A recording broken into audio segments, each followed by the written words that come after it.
بھرپور طریقے سے اپنی نیتوں کی، اپنے قلوب کی حفاظت کریں کہ ہمارے دلوں سے کوئی بھی جو ہے وہ ہماری نیت کو جو کہ قربت الہی ہونی چاہیے، فقط اور فقط اللہ کا قرب، محمد والے محمد کا قرب ہونا چاہیے،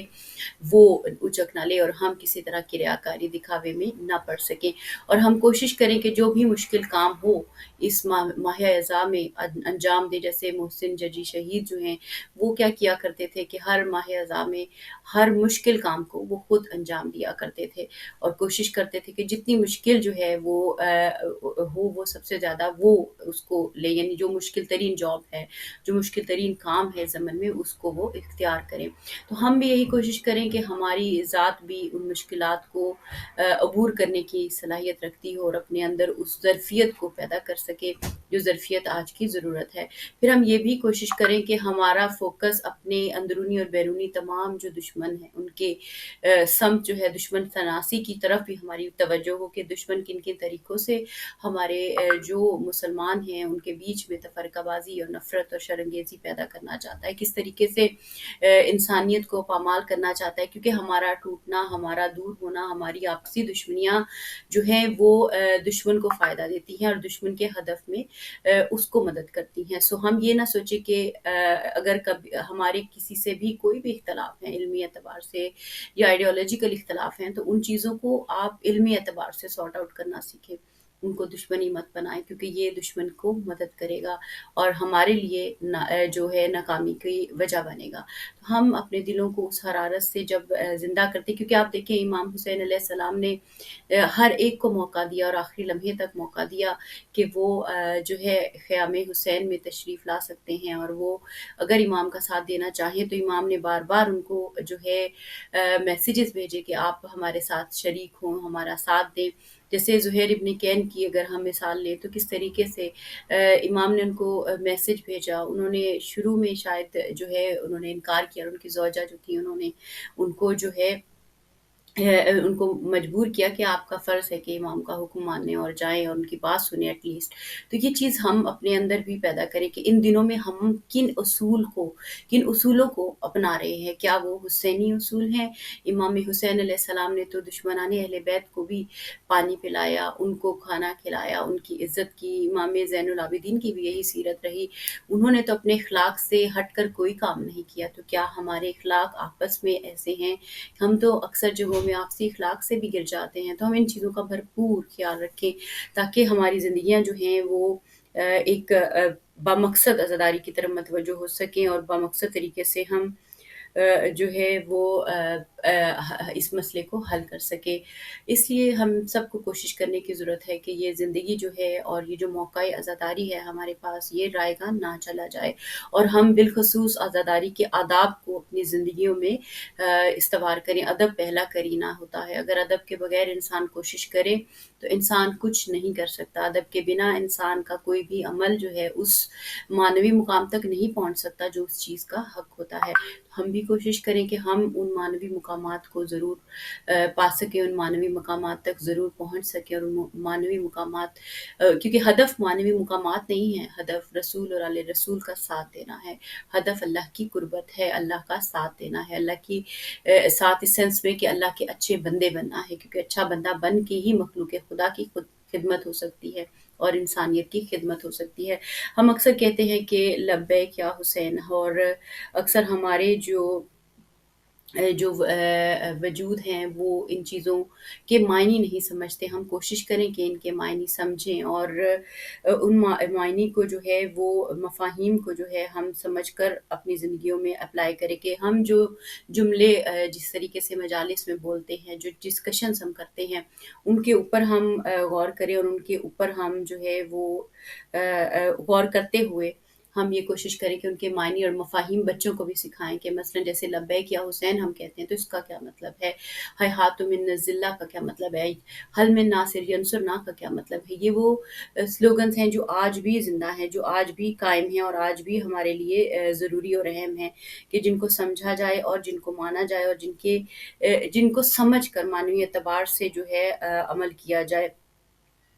اور ان کے اوپر کوشش کی جائے۔ اس لیے ہم سب کو کوشش کرنے کی ضرورت ہے کہ ہم اپنی آپ کو علم اور معرفت کے سائے میں لائیں، اور علم اور معرفت کے بنا کوئی بھی جو عمل ہوتا ہے وہ جو ہوتا ہے اس کی اہمیت کم ہوتی چلی جاتی ہے، کیونکہ ہم اس کے ایسنس کو نہیں پا رہے ہوتے، ہم اس کا ظاہر بیان کر رہے ہوتے ہیں۔ تو ان چیزوں پہ ہم ضرور دھیان دیں اور کوشش کریں کہ ہم ان آداب کا خیال رکھیں، جو آداب مثلاً نماز کو اہمیت دینا، مثلاً واجبات کو اہمیت دینا، مثلاً حجاب کو اہمیت دینا، مثلاً گفتار کو اہمیت دینا، ادب اور آداب کا خیال رکھنا، کہ ہمارے وجود سے وہ سیرت حسینی کا اظہار ہو، جو سیرت حسینی ہمیں حسینی بناتی ہے، وہ محبت، وہ شفقت، وہ لطافت، وہ اللہ تعالیٰ کی صفات جو امام حسین علیہ السلام نے اپنے وجود سے اظہار کی، کرم کی، رحم کی، محبت کی، احساس کی، توجہ کی، موقع کی، معاف کرنے کی، اور جو ہے عیب چھپانے کی۔ ایک ایک آپ اگر امام کی سیرت اطہر کو پڑھیں تو ایک ایک جو ان کی ذات ہے وہ قرآن کا ایک عملی نمونہ ہے کربلا۔ ہم اس درسگاہ سے اگر لینا چاہتے ہیں تو پہلے خود کو اس درسگاہ سے سیکھنے کے لائق بھی بنائیں۔ جیسے کلام الہی کہتا ہے نا کہ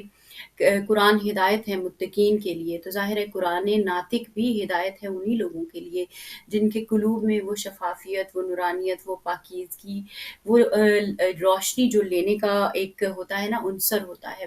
وہ ہوتا ہے۔ تو ہم کوشش کریں کہ ہم اس عنصر سے جو ہے جڑیں، اس عنصر کو سمجھیں اور اپنے آپ کو اس حساب سے جوڑیں۔ جو آداب محرم میں صرف یہ نہیں ہے کہ ہم اپنے لباس ہی کو چینج کریں، اپنے افکار کو چینج کریں، وہ افکار جو حسینی افکار ہیں، جو جرت اور شجاعت پر مبنی ہے، جو اصول الہی کو اظہار کرتے ہیں۔ کیونکہ دیکھیں کہ جب امام حسین علیہ السلام مدینہ کو چھوڑتے ہیں تو وہاں پہ خواص بھی موجود تھے، جس میں وہ لوگ بھی موجود تھے کہ جن لوگوں نے قرآن، حدیث اور مفسرین قرآن اور یعنی علم اور جسے کہتے ہیں نا بظاہری تقویٰ میں بہت بڑے بڑے شاید ان کے نام ہوں گے۔ تو کیا وجہ ہوئی کہ اتنی علم اور تقویٰ اور معرفت ہونے کے باوجود وقت کے ولی کو آپ چھوڑ دیں اور آپ اپنی عبادات میں مشغول رہیں؟ تو یہ بصیرت الہی سے ہی ممکن ہے کہ انسان اس بصیرت کو پا سکتا ہے کہ جب وقت کا ولی آپ کو پکار رہا ہے اور آپ کو میسج دے رہا ہے تو اپنے کانوں کو اور اپنی آنکھوں کو اور اپنے قلوب کو بند نہ کیا جائے۔ اور آج بھی وقت کا ولی ہمیں بلا رہا ہے کہ کہاں ہیں ہم سب لوگ جو ان کے ماننے والے ہیں، جو وقت کے امام کے ماننے والے ہیں؟ کون ہے جو حل من ناصر ینصرنا کی آواز پہ لبیک یا حسین کہتا ہے، لبیک یا مہدی کہتا ہے؟ کون ہے جو واقعی اس درد سے اس درد کا رزق پانا چاہتا ہے جو جناب سیدہ سلام اللہ علیہا کے دل میں تھا؟ جس طرح یہ 12 امام حجت ہیں ہم سب کے اوپر، اسی طرح ان سب پہ حجت ہیں جناب سیدہ فاطمہ سلام اللہ علیہا۔ تو جب وہ حجت ہیں تو ان کا درد، ان کی تکلیف، ان کی جو احساس جو تھا وہ کیا تھا؟ وہ کیا صرف کیا وہ کیا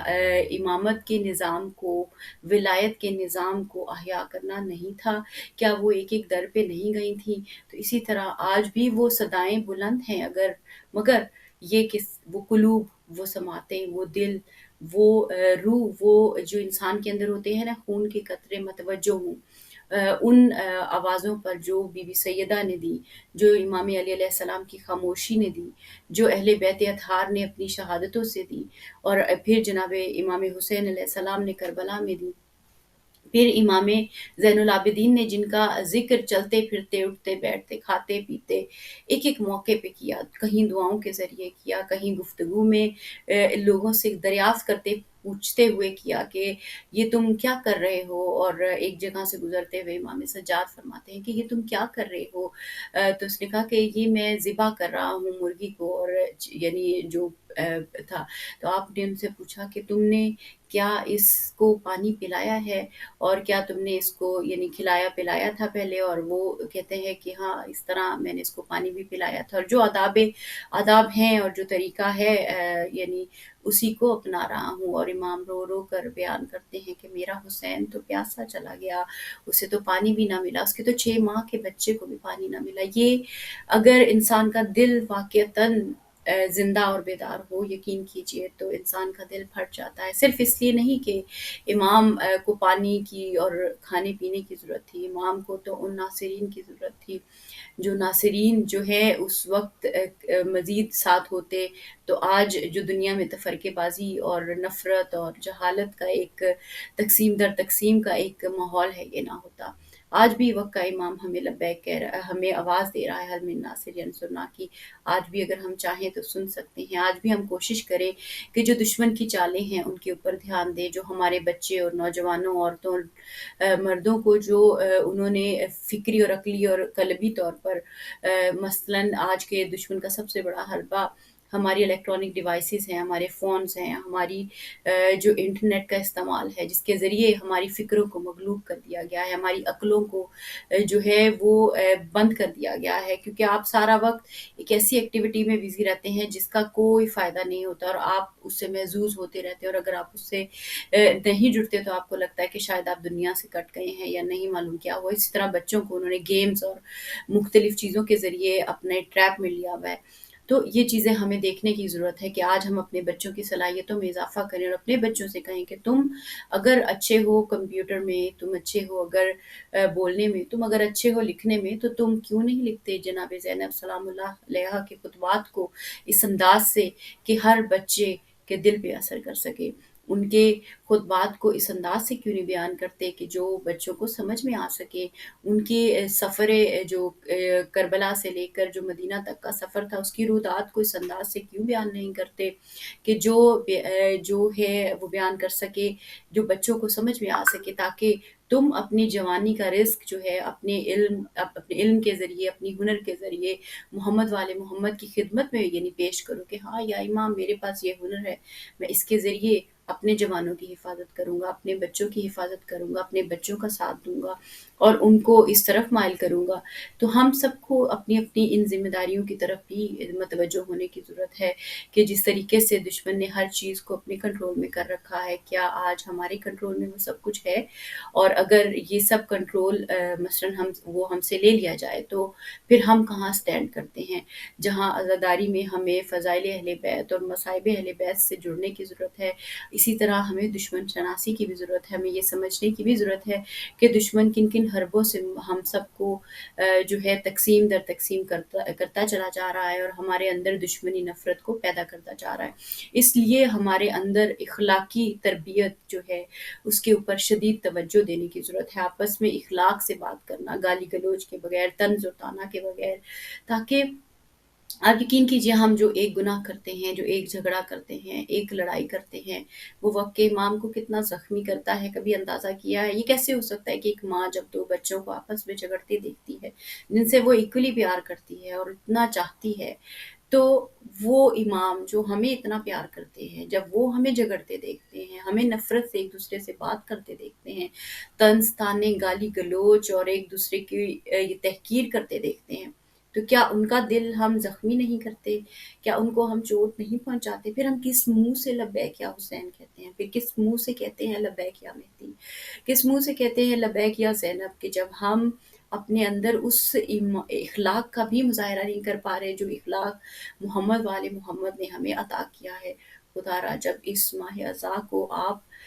جو ہے منا رہے ہیں تو اس میں اپنے وجود کو اس درد سے ضرور آشنا کیجئے، جو درد ہم اپنے اعمال کی وجہ سے اپنے وقت کے امام کو دے رہے ہیں، جناب سیدہ فاطمہ سلام اللہ علیہا کو دے رہے ہیں، جناب امام حسین علیہ السلام کو دے رہے ہیں، کیونکہ دشمن کا دیا ہوا زخم اس زخم سے کہیں زیادہ، یعنی جو اپنوں کا دیا ہوا زخم جو ہوتا ہے وہ اس زخم سے کہیں زیادہ گہرا ہوتا ہے جو زخم دشمن دیتا ہے، کیونکہ دشمن کا تو معلوم ہوتا ہے کہ یہ دشمن ہے، مگر اپنے رشتہ دار، اپنے دوست، اپنے بہن بھائی، اپنے خونی یا اپنے جو ایمانی جو رشتے ہیں، ان کا دیا ہوا دکھ اتنا گہرا ہوتا ہے کہ انسان اس کی چوٹ برداشت نہیں کر پاتا۔ سو ہم یہ کوشش کریں حتی الامکان کہ یہ چوٹ ایک دوسرے کو نہ دیں۔ ہم یہ کوشش، اگر ہمارا کسی سے علمی یا آئیڈیالوجیکل اختلاف بھی ہے تو ہم اس کو علمی طور پر حل کرنے کی کوشش کریں۔ اگر ہمیں چیزیں سمجھ میں نہیں آ رہی ہیں تو ایک دوسرے کو گالی گلوچ کرنے کے بجائے ہم ایک دوسرے کے ساتھ جو ہے سمجھنے کی کوشش کریں کہ ہاں یہ جو بات کر رہے ہیں اس کی روٹس کہاں ہیں اور جو یہ بات کر رہے ہیں اس کی روٹس کہاں ہیں، کیونکہ یونٹی کے بنا جو